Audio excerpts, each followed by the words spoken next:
இல்லறவியல் சுருக்கமாக பார்க்கலாம். தனக்கு ஒப்பார் இல்லாத இறைவனின் திருவடியை கெட்டியாக பிடிச்சிட்டேன்னா உனக்கு கேடும் இல்லை, வினையும் இல்லை. ஆகாயத்திலிருந்து மழைங்கிறது ஒன்று வரலைன்னா நமக்கு உணவும் இல்லை, உற்பத்தியும் இல்லை, உயிரும் இல்லை. ஐம்புலன்களை நல்லபடியாக அடக்கி எல்லா ஜீவராசியும் நல்ல அறத்தோடு யார் பழகிறானோ அவன்தான் அந்தணன். அறத்தை சிந்தனையாலும் செயலாலும் கடைப்பிடிக்கிறவனுக்கு உறுதியாக சிறப்பும் செல்வமும் உண்டு. வாழ்க்கை வாழ்றவன் தானும் சந்தோஷமா இருந்து தனக்கு சுற்றி உள்ளவங்களையும் சந்தோஷமாக பாதுகாக்க வேண்டும். தனக்கு அனுசரித்து அன்பா போகிற ஒரு பார்ட்னர் கிடைச்சிட்டா அதை விட என்ன வேணும் ஒருத்தனுக்கு? அப்படி ஒரு துணை கிடைக்கலன்னா வேற என்ன கிடைச்சாலும் பிரயோஜனம் இல்லை, இல்லாத வாழ்க்கையாயிடும். நல்ல மக்களை பருத்தியா 7 ஜென்மைக்கு உனக்கு தீமையே இல்லை.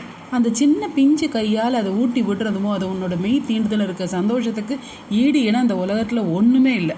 அப்படிப்பட்ட குழந்தைக்கு நீ செய்கிற கைமாறி என்னன்னா, சான்றோர் அவையில் அவனை நிறுத்துற மாதிரி ஆப்பர்ச்சுனிட்டிஸை உண்டாக்கி தரணும். உடலுக்கு எப்படி உயிர் அவசியமோ அது மாதிரி ஒரு வாழ்க்கைக்கு அன்பு ரொம்பவே தேவை.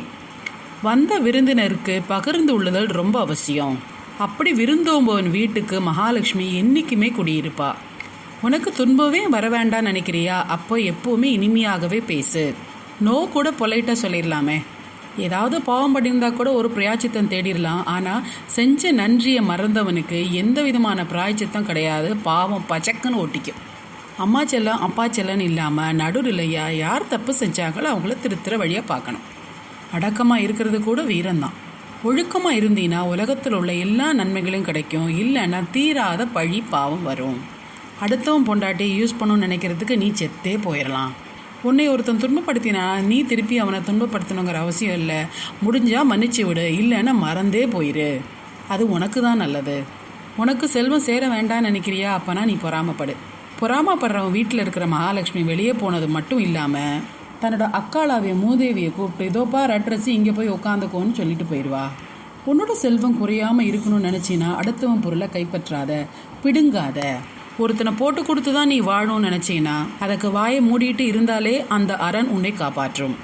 சொல்கிற சொல்லுக்கு எப்போதுமே ஒரு பொருள் இருக்கணும். இல்லைன்னா லொலலான்னு பேசிகிட்டே இருக்கோன்னு நம்மளை எல்லாரும் லூசுன்னு சொல்லிடுவாங்க. தப்பு பண்ணுறதுக்கு பயப்படணும். ஏன்னா அந்த தப்பே நமக்கு திருப்பி பெருசாக வினையாக வரும்.